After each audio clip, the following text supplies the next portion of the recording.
It's in the name. Welcome into the Helping Healing Humor with Ben and Travis podcast.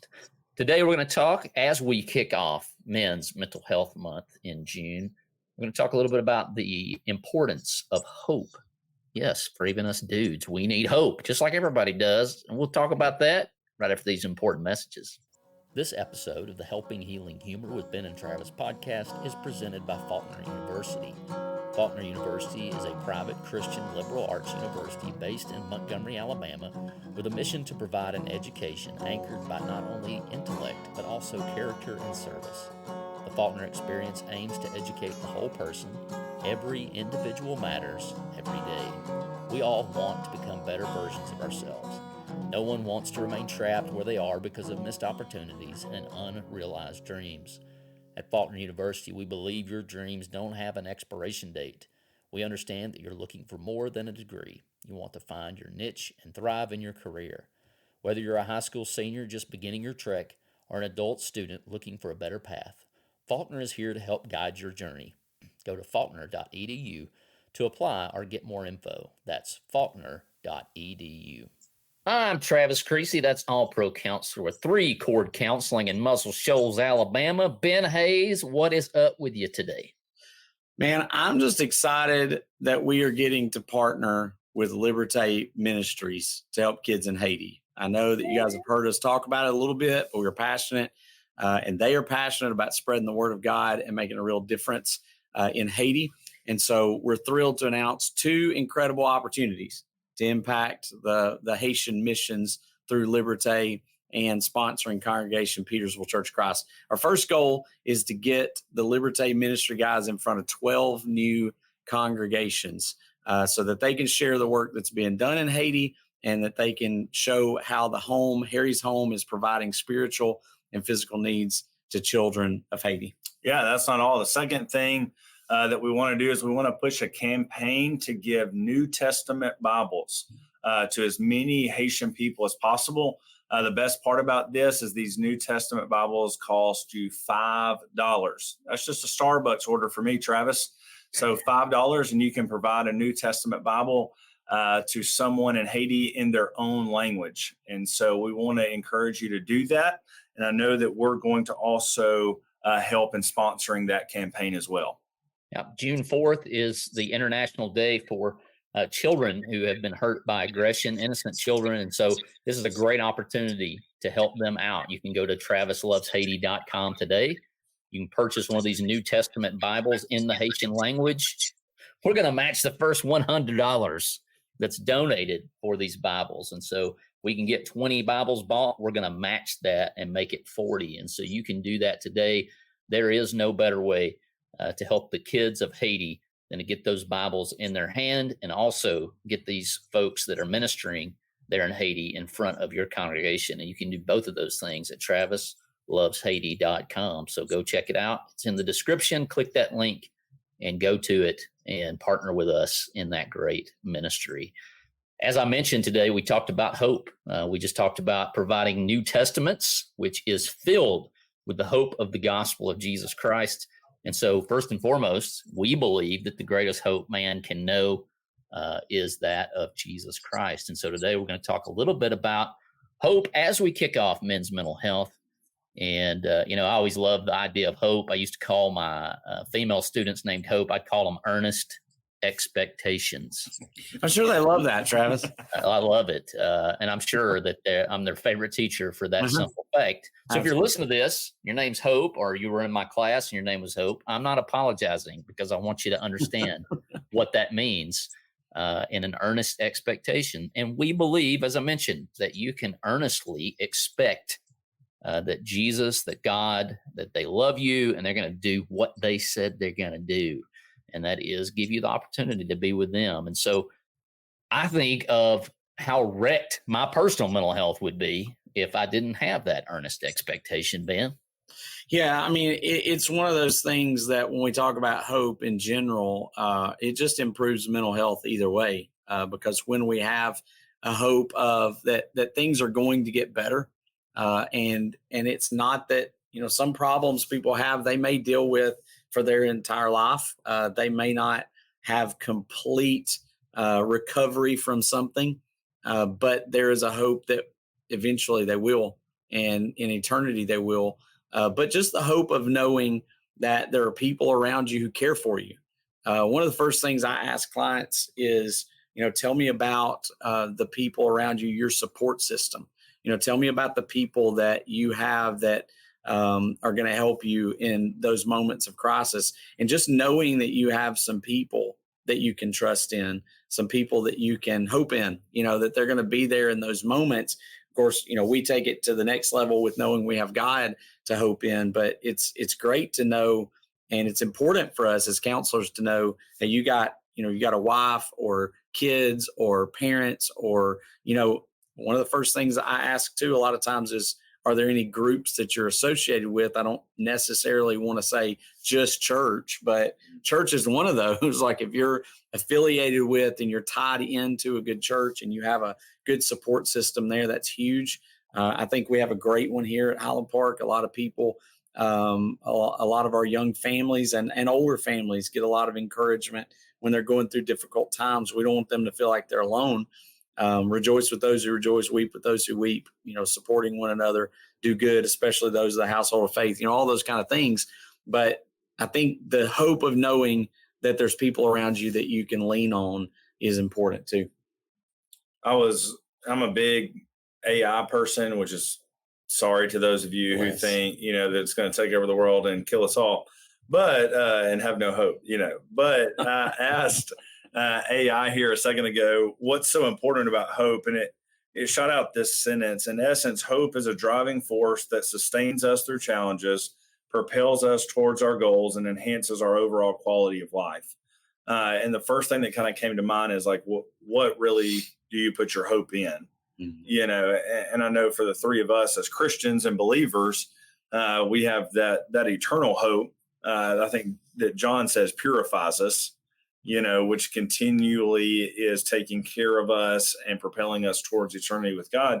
But I would even challenge, sometimes I think as men, and I think I've fallen victim to this at times, is I have to be everybody else's hope, right? Like I've got to be the one that Lindsay has to hope in, that Amy has to hope in, that mom and dad get older, that, that I'll be there, or that Andrew, whatever, the youth group, our jobs.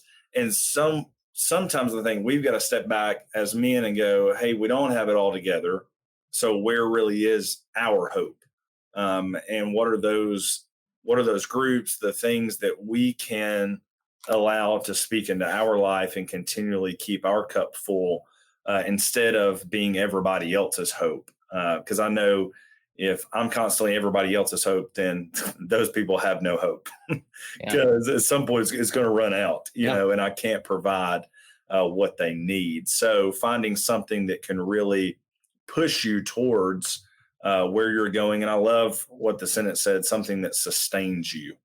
And ultimately, as a believer, I believe that to be Jesus. But I think that can also be things within our family groups, friendships, maybe even just hobbies that can do that as well. When we talk about hopelessness and helplessness a lot, when you talk about depression and suicide, and we know that those are pretty, common things. And I hate to say common, but common things among men.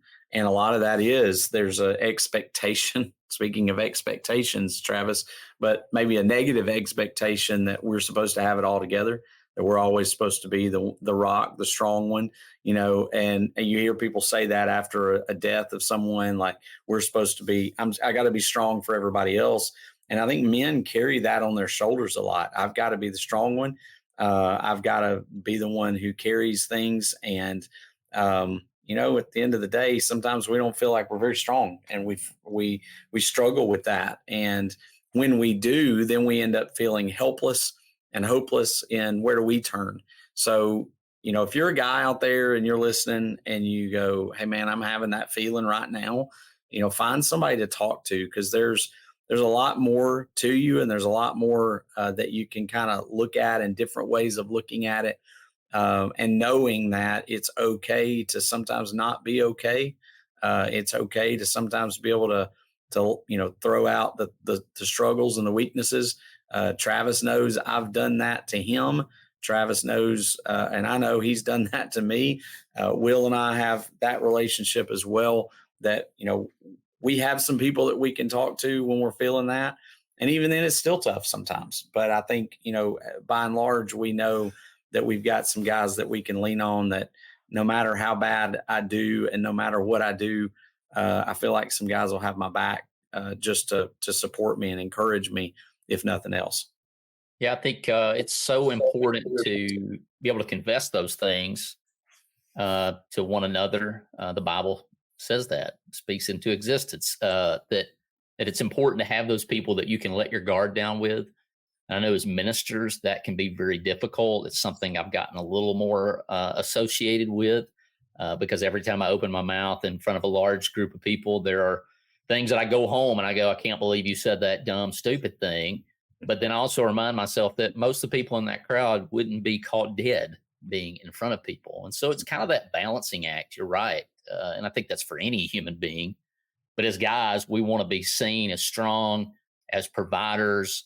And certainly that can be unhealthy and get to a level that is not good. I think we just got back from vacation and it was so awesome to be able to go and spend time with people where there are very little expectations. But even with my own kids, right? Like when they misbehave, I feel like that's a reflection on me as a human being. And sometimes they're just humans. They're little humans. They have little thoughts and deviations that they want to do. And so it's my job to correct them and to help them and to bring them along. But ultimately, they're going to make bad decisions at some point. And so to take every one of those and make that a failing of myself really is a pride thing. And God knows that Satan can certainly use our pride one way or the other. And of course, even the world itself can use it one way or the other. And so it's very important to keep that balance and to remain to the point where you're not too full of yourself. And that's another great benefit of our group text. Yes.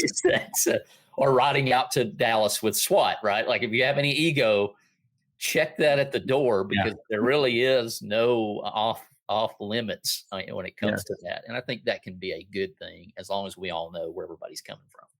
Well, there's a couple of things, when we talk about suicide, and I think I've shared these before, but I heard this several years ago at a conference that was talking about that.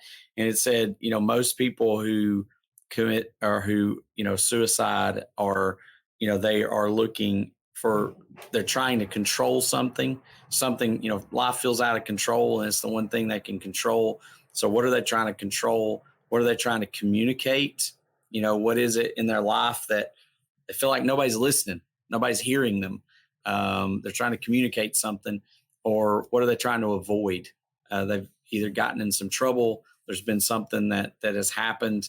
And so those three things a lot of times. So if you got people in your life and you feel like they may not have anybody to talk with, or you feel like there may be some struggles, you feel like there may be some things that are going on in their life, think in terms of that. Like, how can I listen a little bit better?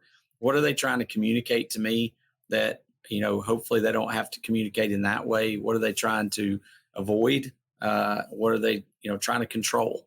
And I don't know that that's 100% every single scenario, but it seems like those fall into place many of the times. People are struggling, and a lot of times that's depression. They're struggling to communicate that.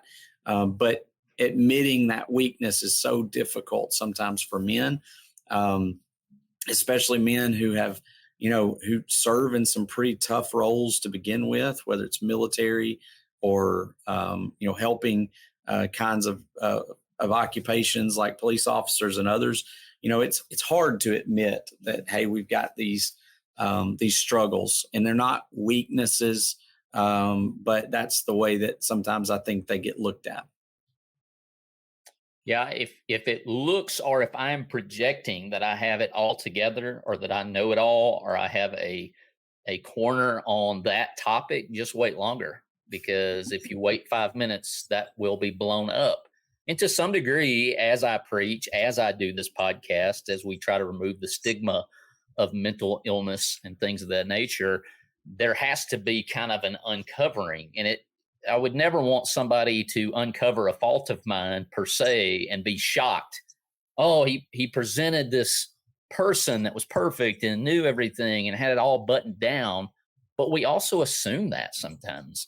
I think about Gary Gooch at Jacksonburg. I remember growing up thinking, man, that guy's got it all together. It's all buttoned down. His life is perfect. Man, one day, maybe, just maybe, I can attain to that. Well, all that was a lack of hanging out with him. And he's certainly a great person and great, got a lot going for him.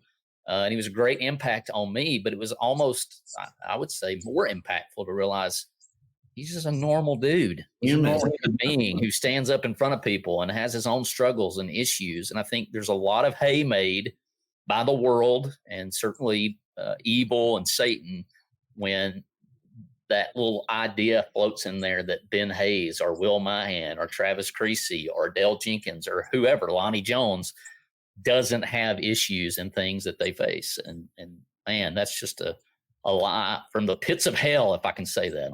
And maybe the worst part is social media about that, because we let people see the best of us. And it's like, hey, look at how perfect our life is. We're not going to show them the bad things most of the time. There's a few people who are really raw on social media and just kind of let you in on everything.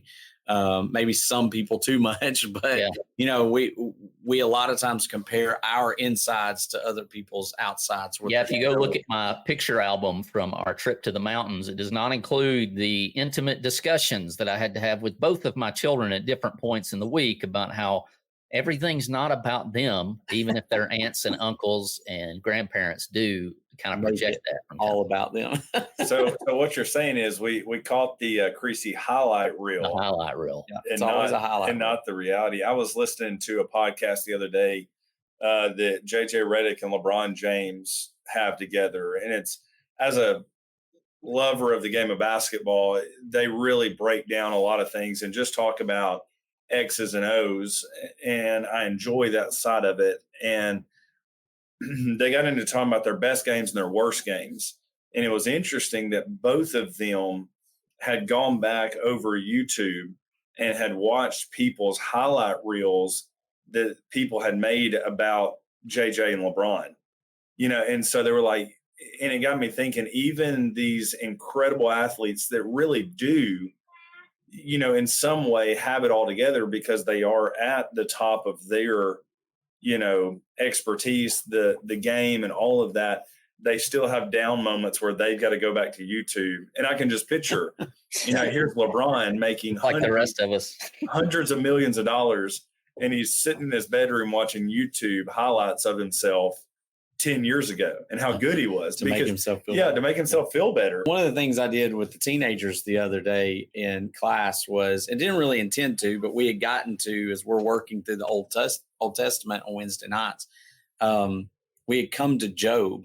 And even though we've not really been doing them necessarily in order, we went back and talked about how Job might be the oldest book of the Bible, when it was written, and then Psalms and Ecclesiastes. And I said, really, when you look at Job, Psalms, and Ecclesiastes, it's about how life is really difficult. Trust God. It's like there are not good things. And so Job had moments of helplessness, hopelessness, feeling like, how is this ever going to work? And God is going, just trust me. And then in the book of Psalms, there's a lot of the Psalms that, a lot of them are real feel-good Psalms. And then a lot of them are like, God, why have you abandoned me? God, why are you, allowing these things to happen to me? What in the world? How can this be going on in my life? And there's a lot of hopeless feelings in some of the first verses of those Psalms. And then it says, but I'm going to trust in you. I'm going to trust that you're going to take care of me. And that's not 100% of the Psalms, but a lot of them have that sort of feeling to them. Yeah. And then you get to Ecclesiastes and he says, hey, I got all this stuff, but everything's vanity. Everything's bad. And so whether you don't have anything, Job gets everything taken away from him, or David, who's on the run from Saul in many of the Psalms, or struggling in other ways, like when he was making really bad choices, like with Bathsheba. And then you've got the story of a guy who's a rich king who has it all together in Ecclesiastes. And he still says, sometimes life's terrible. It's not any good. It hurts. And at the end of the day, with all three of those books, It's trust God. That's the whole of man. That's the whole deal is, yeah, this world is tough because it's fallen, but there's a God who redeems. So don't lose hope in him. I would also say, Very nice. if you want to be a person that brings about hope, and maybe this is the teenager, where I'm working with teenagers more, but even as fathers, as men, we've got to be willing to show that, hey, we are normal, so that other people see. And that's one thing I love, because, not as much, well, I can say y'all, it's like y'all were the camp counselors, y'all were the guys that when we were coming up through youth group and Maywood and all that, was like, oh, here's Ben and Travis. And then I got to know y'all, and it was like, oh, Oh, it's just Ben and Travis. But like I had lunch with Larry and Dale, and you sit down at the table and you go, those are dudes just like me, because they allow me to see them be dudes just like me, And so I would even say, as you strive to put your hope, hopefully in God and in Jesus, showing everybody else those failures allows everybody else to gain more hope. And I think that's so vital, especially to our young people in today's society, because they're looking at the highlight reels and they really do believe that that is life. I mean, I had somebody come out of college not too long ago, and they said, I'm just not doing well because I don't have what you and Lindsay have. And I'm like, it has taken us 10 years to even get what we currently have physically. And then you don't even have a clue about us, but it's just this perception. Here's your funny one for the day. I had a girl that graduated college from a youth group, and she told Lindsay, she said, well, you just have a sexy job. Like you've got a good job that a lot of people look at and go, man, she's great. And Lindsay goes, I change diapers and get thrown up on every day. Like this is a beautiful job. What are you seeing? She was like, I love my job, and she's talented at it and she does well. But it's like through social media, this girl goes, oh, Lindsay's got it made. And I'm just going, man, our young people are really, they're looking at things. And if they don't automatically achieve it, they go, I'm hopeless. I can't do it. To keep the sports analogy going, I listened to this Alabama podcast, and the guy says, you play your best game once, maybe twice a year. You play your worst game once, twice a year. And it's really what happens in between that determines the success of the season. Can you overcome when you're not playing your best, playing your best game at the right time? And so everything, that's life, right? Like, it may be your worst day today. You may be listening to this and going, everything's going wrong. Just wait longer. Or maybe everything's going wonderful. Just wait longer. And it's really how you respond to those middle days that make the difference. Travis, how many times, like, and both of y'all, I mean, when you were growing up, what were your perceptions of Noah and Moses and Peter and Paul? When you were a kid, it was like, oh, they're these stained glass individuals. They're perfect. They have, these are the ones God called on. They're the heroes. And the more I read those stories and dig into them, the more I'm like, I'm really glad I wasn't Moses, not because of his failings, but because of how tough it was. And he, there was probably more bad days than good ones with Moses, and sometimes more bad choices with Moses than we like to admit. Bad choices with Peter.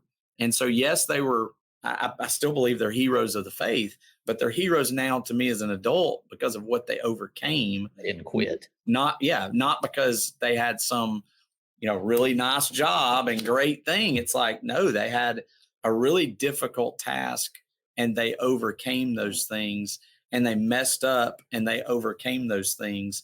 And that's what makes them, to me as an adult, much more powerful of examples. Is all through those mess ups, they held on to hope. That hope is an anchor of the soul, and they were able to hang on to it. Tell me, whose side are you fighting on? I'm fighting on the Lord's side. Hey folks, on August 24th, join us at the Marriott Shoals Conference Center for the 2024 Heritage event, sponsored by Heritage Christian University. This year, we're proud to have Ricky Skaggs and Kentucky Thunder headlining. Experience an incredible evening of bluegrass music while supporting a great cause. All proceeds are used to prepare students for thriving ministries worldwide. Secure your tickets at hcu.edu today, and I'll see you there. TravisLovesHaiti.com questions of the day. It is National Cheese Day when this episode comes out. National Hug Your Cat Day. International Corgi Day. The little puppy dogs. The National Christian T-shirt Day. I'm rocking the Viola heavy metal things about Jesus shirt. I didn't do that on purpose. And Shopping Cart Day, which I had a lot of dealings with Shopping Cart Day, as my first job at 15 was at Winn-Dixie there in Petersville, Alabama. And so I might have some angst towards that.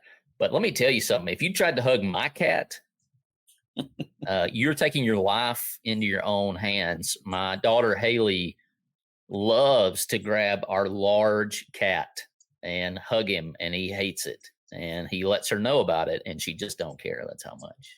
That reminds me of Elmira on the yes, very much cartoon. You know, I love him. And Haley is. Yeah. She does not care. So well, I don't understand Shopping Cart Day. Like, who is actually out there celebrating shopping carts? I mean, I'm glad for them. I guess I'm thankful that we have shopping carts, but I mean, the things that we have national days for sometimes amaze me. Now, cheese. Another level. I'm very thankful all the time. So, Will, what cheese you going with? Are you a cheese guy? The pickle, cheese, and sausage plate from Champy's. How were those yesterday? In Sheffield, Alabama. Oh, okay. I like it. They are fantastic. They're good. The cheese with... They're not sponsoring us, but we take it. Would be nice if they would. The cheese with, like, I guess it's kind of the barbecue rub. That's kind of sprinkled on it. Yeah, it's good. And then you add that with pickle and sausage all in one bite. I let the peppers go. Some people do the peppers. It's just it's good. It's really good, you know. And you just can't explain it. I think it's just cheddar cheese. That's what it is. Just a block of cheddar cheese. I really like Gouda. It's good. I like most cheeses. I can handle blue cheese most of the time. A lot of people don't like it, but you know, you might have to be in a certain mood for it. But pepper jack is probably going to be down there with my favorite, just because of the little heat that it punches. And so that's probably my favorite. What's your favorite? You like cheese. I know you've been eating cheese a long time. I love cheese. I feel Urkel when he first questioned, got any cheese? Sign me up. One thing that is mind-boggling to me is my kids, they love the I don't want to say not good, but like if it's a good macaroni and cheese, like my mother-in-law makes that like 4 or 5 cheese macaroni, man, they won't touch it. They want the stuff in the packet, you know, the we won't name any name brands, but it's mind-blowing. They won't touch that stuff. I guess it works out because then I do eat that stuff, but then I wear a medium T-shirt like the one I got on. I look like a busted can of biscuits. So maybe that needs to work out. But guys, I appreciate you jumping on and talking a little hope. And if you got something to fight for out there, that's great. Keep hoping in it. If you don't, reach out to us. Reach out to somebody and get some help because that's what we want. We want to be the helping, healing, and humor podcast. And if somebody needs a little sunshine, maybe you share this episode with them and maybe it'll do them some good. We'll certainly be praying for that. Guys, I appreciate it. Yes, sir. Have a good one. Hey, Dodgeball Daredevils, ready to jive and dodge for a cause? Swing by the Staying Alive Disco Dodgeball Tournament at Mars Hill Bible School in Florence, Alabama on August the 17th. Head to benandtravis.com/dodgeball to snag your or your team's spot and support St. Jude Children's Hospital.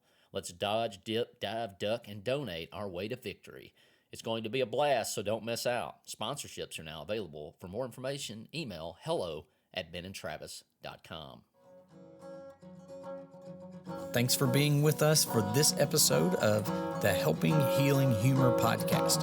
Be sure to download our free ebook, 28 Days of Focused Living, at benandtravis.com and receive all of our Helping, Healing, and Humor extra content directly in your inbox. We look forward to having you join us at the same Ben and Travis time, same Ben and Travis channel.